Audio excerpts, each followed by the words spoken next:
Olá, graça e paz. É sempre bom adorarmos juntos ao Senhor.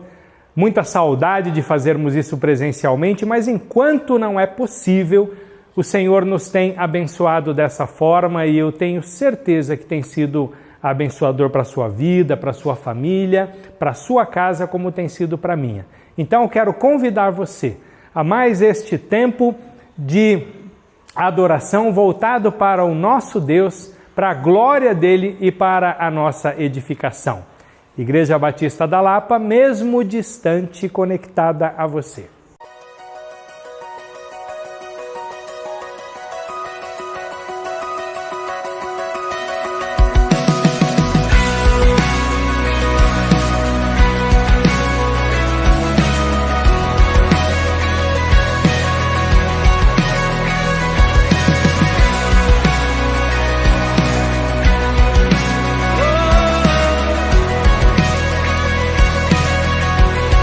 Coming on the clouds.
Agora ficou mais fácil de você saber tudo o que acontece aqui na Igreja Batista da Lapa. Com o nosso novo aplicativo instalado no seu celular, a um toque, você tem acesso a tudo aquilo que fazemos durante a semana, durante o mês e o ano todo.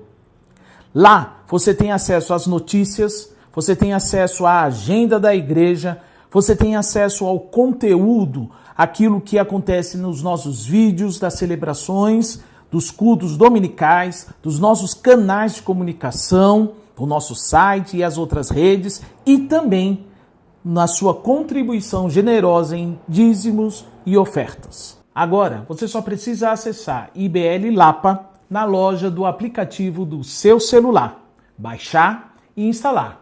E pronto.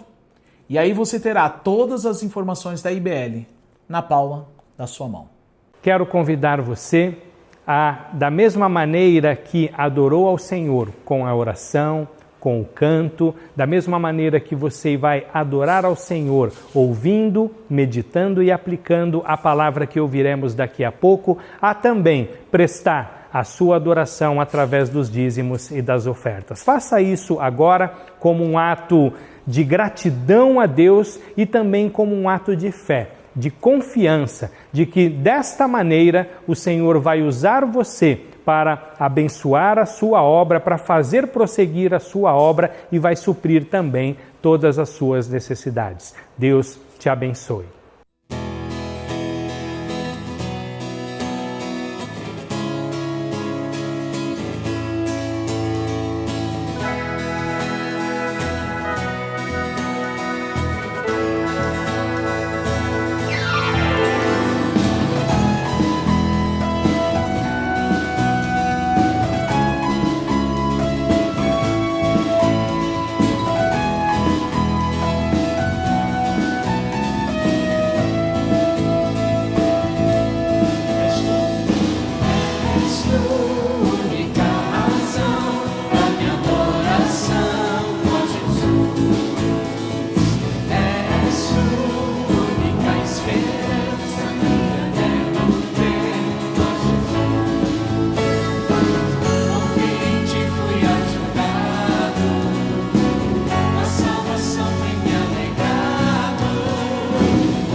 Somente as suas femininas. A esse Deus trino, Deus fiel.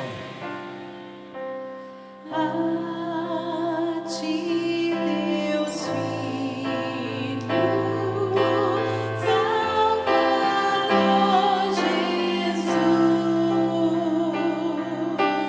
da graça fonte, da verdade a luz, por teu amor medido pela cruz.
Meus irmãos, meus amigos, meus parentes, meus convidados, bem-vindos para o culto desse dia e bem-vindos para a reflexão na Palavra de Deus que vamos fazer. Eu sou o Marcos Domingos, sou professor aqui na IBD e hoje nós vamos tratar de um tema muito importante para a nossa época, que é Deus sempre está no controle. Apesar de a gente viver uma situação em que tudo sucumbiu, as grandes potências não sabem o que fazer, os grandes mandatários não sabem como conduzir essa crise toda, mas nós não podemos nunca deixar de pensar que Deus está no controle. E eu gostaria de pensar, com base nisso, né, no texto que está em Mateus capítulo 8, verso 24 e verso 27. De repente, uma violenta tempestade abateu-se sobre o mar, de forma que as ondas inundavam o barco. Jesus, porém, dormia. Os discípulos foram acordá-lo, clamando: Senhor, salva-nos, vamos morrer. Ele perguntou: por que vocês estão com tanto medo, homens de pequena fé? Então ele se levantou e repreendeu os ventos e o mar, e fez-se completa bonança. Os homens ficaram perplexos e perguntaram: quem é esse que até os ventos e o mar lhe obedecem? Aqui nós temos um registro de um momento de pânico, de um momento em que os discípulos pensaram que iam morrer.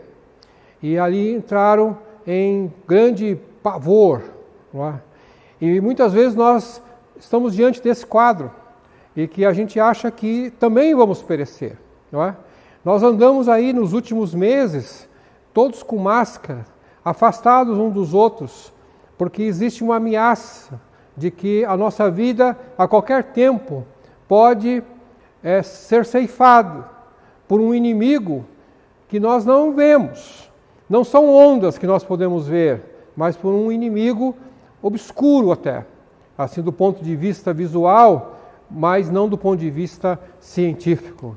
Então, os discípulos estavam em pânico, como a população do mundo hoje também está. Em muitos lugares há pessoas confinadas, há muitos lugares há pessoas que não veem os seus parentes, não veem os seus pais, não podem se comunicar, porque há esse medo de perecer. Não é? E nós estamos falando de uma situação até, diria, quase que inusitada, que não era muito esperada, porque o mar da Galileia, aonde Jesus estava naquele barco, na maioria das vezes, um lugar muito calmo. No ano passado, quando tive a oportunidade de estar lá e tirei as fotos que vocês estão vendo, então ali parece uma lagoa, não é nem um mar mesmo, muito tranquilo. Você pega um barco e vai até uma certa distância, né? E hoje os turistas lá são recebidos por barcos até de crentes que cantam lá louvores, aquelas águas tranquilas. Mas esse mesmo lago também muitas vezes se torna violento, e até imagens recentes mostraram isso quando as ondas ficaram bem altas. Não é? E nós nos encontramos às vezes nessa situação. Né? Estamos vivendo uma certa calmaria e de repente somos violentamente agredidos por uma peste, por uma praga, e coloca a nossa vida em risco. E nós, às vezes, nesse cenário aí, estamos vendo pessoas perecendo mesmo.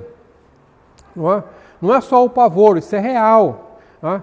Eu mesmo tive agora, nas últimas semanas, a perda de 3 pessoas do meu relacionamento cristão. Não é? Primeiro, uma moça jovem, não é? Que se suicidou. E seus pais não puderam viajar para onde ela estava, porque está em outro país, ou estava em outro país, e por causa desse clima que nós estamos vivendo, não foi permitido a viagem deles, e não puderam se despedir das suas filhas. Mais recentemente, uma senhora da antiga igreja que eu frequentava, com 76 anos de idade, também faleceu. E eu tive que acompanhar ali, junto com os familiares, a sua dor, não é? que não tinha palavras porque não há o que fazer, num velório muito simples, nem tempo para se abraçar. E essa semana agora recebi a notícia de que um amigo meu, da época ainda que eu era um jovem na escola dominical, pastor Joaquim de Almeida, que mora na Flórida e faleceu segunda-feira, deixou toda a sua família, com 76 anos de idade, e um homem muito sério, muito temente a Deus, e que dedicou a sua vida ao Evangelho, e era um profissional que também teve a sua atividade, mas também reservou um tempo para cuidar da igreja, e por fim, ao se aposentar, ele ficou com tempo de 100% para a igreja e fez um trabalho maravilhoso no sul da Flórida, com igrejas também em Atlanta e até na Califórnia. Então, nesse momento assim que eu estou convivendo um pouco com essa dor da perda das pessoas que pereceram, não há como eu não mandar um abraço, aproveitar essa oportunidade para mandar um abraço para esses familiares que estão enlutados. Esse mar da Galileia que nós estávamos vivendo às vezes com calmaria, de repente se torna um lugar assim que nos dá medo.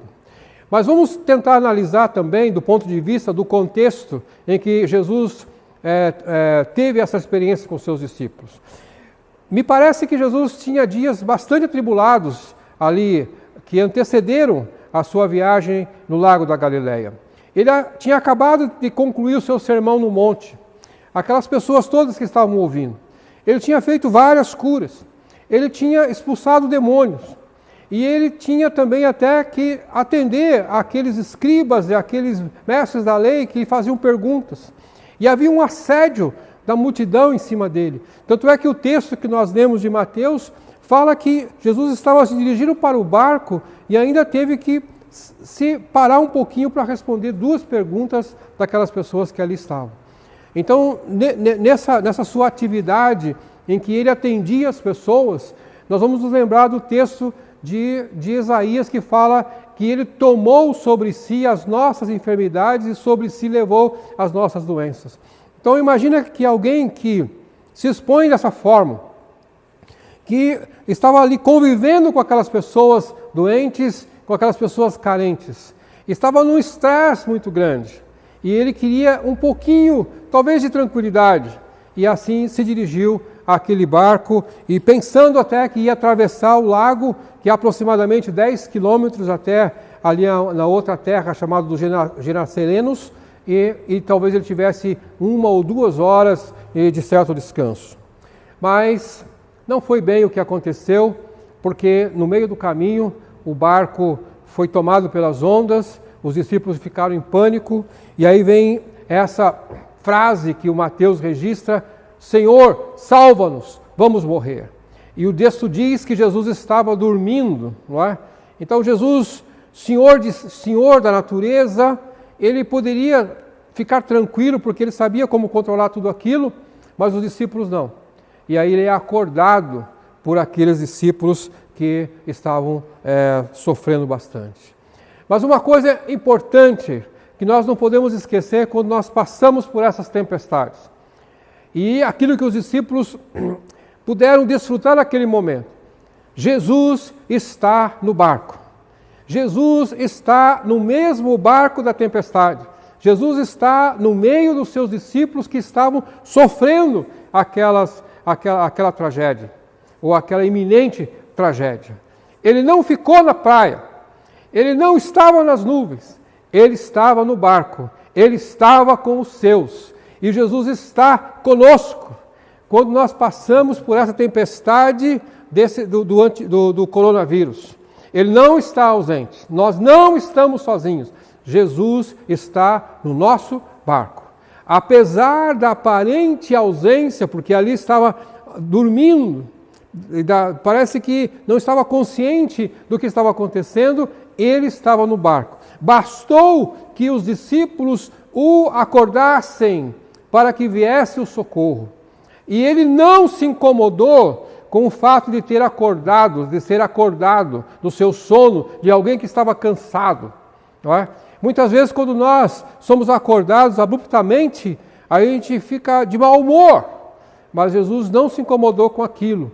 O que incomodou a Jesus foi que a fé que os discípulos demonstraram era pequena demais para controlar aquela situação. E aí houve uma repreensão, diria até uma repreensão leve para aqueles discípulos que horas antes tinham visto os milagres, horas antes tinham visto que Jesus expulsava demônios, curava os enfermos, e Jesus tinha um grande sermão. E parecia que não tinham aprendido muita coisa. Não foi suficiente para que a fé deles fosse grande, a ponto de acalmar o mar. Essa foi talvez a decepção de Jesus naquele momento, não é? O barco que Jesus estava, não deveria ser uma grande embarcação. Recentemente, eles descobriram naquela mesma região de Cafarnaum recuperaram um barco antigo, e que tem aproximadamente 8 metros de comprimento, e que hoje se encontra no museu, bem ali em Cafarnaum, e que está fácil da gente poder visitar lá. Então eu creio que esse barco era pequeno mesmo, e talvez nem todos os discípulos estivessem com ele, talvez uma parte deles só, e Jesus estava junto com eles ali. Então veja que nesse momento do desespero, não é? Nesse momento de pânico, nesse momento em que nós temos que consolar talvez muitas pessoas que estão perdendo seus queridos, não é? Assim que nós vamos talvez que ir num velório de 15 minutos, de 10 minutos, e que temos que às vezes mandar uma palavra de conforto pela internet, pelo WhatsApp, não é? E o que é que nós vamos mandar? E o que é que nós vamos falar, não é? Para essas pessoas que estão sofrendo nesse momento. Eu encontrei uma poesia ou um poema muito interessante de uma pessoa que também passou por uma tempestade e que teve uma perda na sua vida. Trata-se de uma senhora americana chamada Mott Richter, e ela perdeu a sua filha quando essa se suicidou depois de uma grave depressão. Era uma moça crente, tocava na igreja, era pianista da primeira igreja batista lá de McClendon, lá em Louisiana.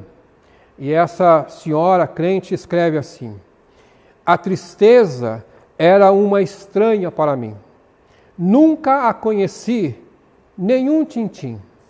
Um dia ela surgiu no meu caminho e acampou no meu cantinho. Apagou o meu riso sem aviso. Minha música silenciou, trouxe dias sombrios e noite com calafrios. Foram-se as alegrias que acalentavam o meu coração, e meus sonhos viraram desilusão. Não havia qualquer luz na minha tristeza, pois minha vida perdeu a beleza. Mas como de costume, tão suave como um perfume, meu Deus querido sussurrou ao meu ouvido: repouse no meu filho, ouse sorrir, creia no meu porvir. Nós precisamos ter palavras assim para abraçar essas pessoas que nos cercam e que são muitas que estão perdendo seus queridos, muitas passando nesse pânico, e mostrar que há sempre uma palavra de conforto, há sempre Jesus do nosso lado, há sempre Jesus do nosso barco, e com uma palavra tranquila acalma a tempestade e faz com que os ventos cessem. E aqueles discípulos que criam em Jesus já estavam com ele ali há algum tempo, mas ainda não tinham a fé suficiente para vencer o medo da morte. Apesar de serem testemunha dos milagres feitos lá no monte, não é? E outros que Jesus haviam acompanhado, eles estavam temendo. E aí vem essa expressão de Jesus, que, por que temeis vocês aí de pouca fé? Interessante que nessa expressão de Jesus, por que temeis vocês os de pouca fé, a impressão que dá é que Jesus os qualifica, Jesus coloca um rótulo neles. Jesus sabia que aqueles discípulos tinham essa característica de pouca fé. Por isso que ele chama vocês aí, ou vocês que são de pouca fé. Como se aquele grupo tivesse esse perfil. Queridos irmãos, amigos, muitas vezes nós somos como esses discípulos mesmo. Nós temos pouca fé. É interessante, um rabino chamado Eliezer, do primeiro século, e ele cunhou uma frase que diz o seguinte: quem tem um bocado na cesta e diz, o que devo comer amanhã, não é outro senão um de pouca fé. Veja que Deus tem nos abençoado muitas vezes, nós temos conforto, Deus tem guardado a nossa casa, todo dia nós temos o alimento, mas ainda, muitas vezes, nós estamos preocupados com amanhã. O que vai acontecer amanhã? Será que eu vou ter comida na mesa? Será que eu vou estar vivo? Será que eu vou ter saúde? E há essa inquietação, há essa situação assim de desconforto, porque há uma preocupação excessiva com amanhã. Então, quando nós entramos nesse tipo de sentimento, quando nós temos esse tipo de abordagem com a nossa vida, nós também estamos no mesmo barco que os discípulos estavam temendo, porque tinham pouca fé. Esse é o cenário que muitas vezes nós nos encontramos, não é? E aí nós ficamos até envergonhados, porque nós já temos também uma experiência de fé, uma experiência na Bíblia, nós conhecemos as histórias, e quando um vento mais forte chega, nós nos desesperamos, e aí certamente Jesus olharia para nós, vocês aí, ó, da igreja tal, da igreja A, da igreja Batista, da igreja Batista da Lapa, da igreja XYZ, vocês de pouca fé, porque não conseguem se acalmar numa situação dessa. Mas essas experiências não devem ser experiências de fracasso para nós. Pelo contrário, nós já sabemos que no mundo teremos aflições. Isso é uma profecia bíblica, isso é uma profecia de Jesus. O evangelista João registra isso no capítulo 16, verso 33, no mundo tereis aflições. E o grande pregador Spurgeon escreve assim: há algumas virtudes suas que jamais seriam descobertas se não fossem as provações pelas quais você passa. Spurgeon, então, experimentou também essas dificuldades e certamente descobriu que tinha outras virtudes ou tinha qualidades que só ficaram evidentes quando passaram pelas dificuldades. Esse cenário que nós estamos vivendo, esse cenário que muitas vezes temos vendo pânico, nesse cenário que nós estamos vendo as pessoas desesperadas, deve servir para nós para florescer, para aparecer, para ficar patente que nós temos alguma outra qualidade cristã e que até então está um pouco escondida. Esse é o propósito. E quando isso acontece, então nós temos que nos alegrar, porque Deus permitiu que nós passássemos uma dificuldade, mas, ao mesmo tempo, isso se torna bênção na nossa vida, não é? E aqui eu quero perguntar: qual a dimensão de Cristo para você? Qual o tamanho dele? Qual é o que ele representa na sua vida em termos do nosso Salvador, aquele que pode nos ajudar? Muito provável que o Cristo que nós temos é do tamanho da nossa fé. Então, obviamente que se a minha fé é pequena, o meu Cristo é pequeno. Porque é isso que eu consigo enxergar. Eu só conseguirei ver um Jesus maior se a minha fé for maior. Mas enquanto a minha fé for pequena, é um Cristo minúsculo que está lá, né? Mas o que eu posso dizer é o seguinte: aleluia! Jesus é muito maior do que a minha imaginação, é muito maior do que a minha fé pode supor, porque Ele é o Filho de Deus, Ele tem o controle de tudo, Ele sabe tudo o que está acontecendo na minha vida, na tua vida e nesse mundo nesse momento. Então Ele não é pequeno. Eu o vejo pequeno porque eu tenho uma fé pequena. mas ele nunca foi pequeno, nunca será. Ele será sempre o Filho de Deus, aquele que tem toda a autoridade, aquele que tem todo o controle. E aqui, querido irmão, não há nada de errado em se sentir pequeno, mas clamar como os discípulos clamaram e que Lucas registra no capítulo 17, Senhor, aumenta-nos a fé. Então, veja que o evangelista Lucas registra isso num texto, parece ser um texto que foi meio incluído, assim, e ele estava falando de perdão, e que nós vamos perdoar os nossos devedores 70 vezes 7, e aí surge isso como uma solução para o perdão, que é aumentar a nossa fé.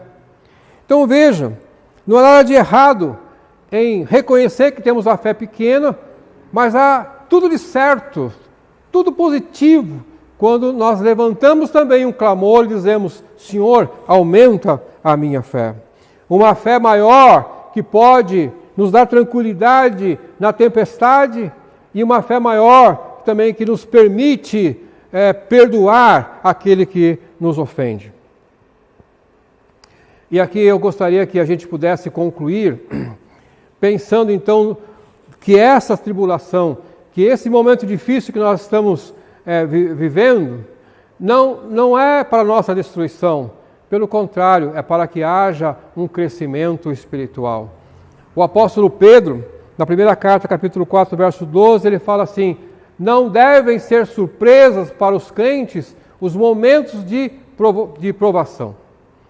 O crente não pode ficar assustado, como pode? Isso aqui nunca aconteceu. Não. Desde a história, do começo da história bíblica, o povo de Deus passou muitas dificuldades. Mas o que o apóstolo Paulo coloca no capítulo 5, verso 3 a 5 de Romanos, é que através da tribulação nós podemos mudar um patamar na nossa vida cristã e nós vamos se tornar mais perseverantes. Então ele fala que pela tribulação nós alcançamos perseverança. E havendo perseverado, nós adquirimos experiência. E a experiência nos leva à esperança. Então um crente experimentado, um crente que tem essa oportunidade de perseverar na tribulação, é um crente sempre esperançoso. Ele sabe que pode crer, ele sabe que pode esperar do Deus que está no controle. E aí ele também consegue ser um consolador para esse mundo que não tem esperança, não é? E aí a minha última expressão aqui seria: aleluia, Deus está no controle.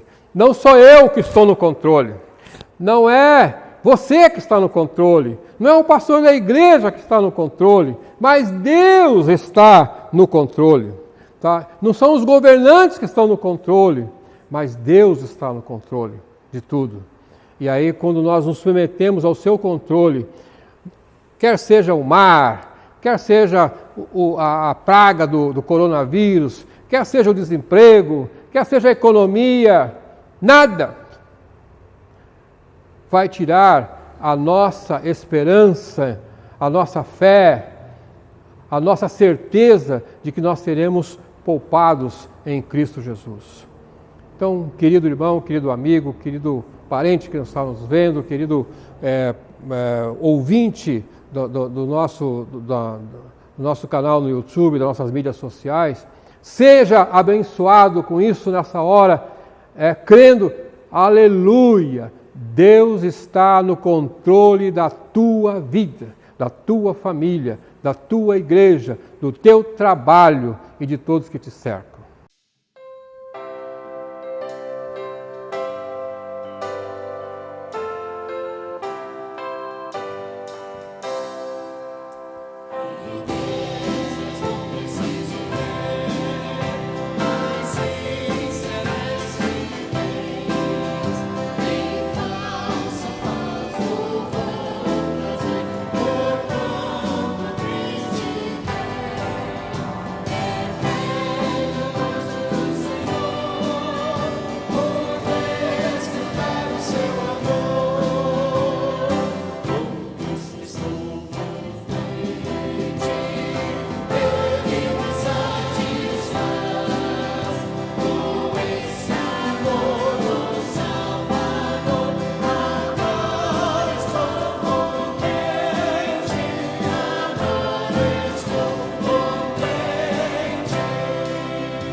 Queridos irmãos, que precioso esse tempo de adoração que passamos juntos.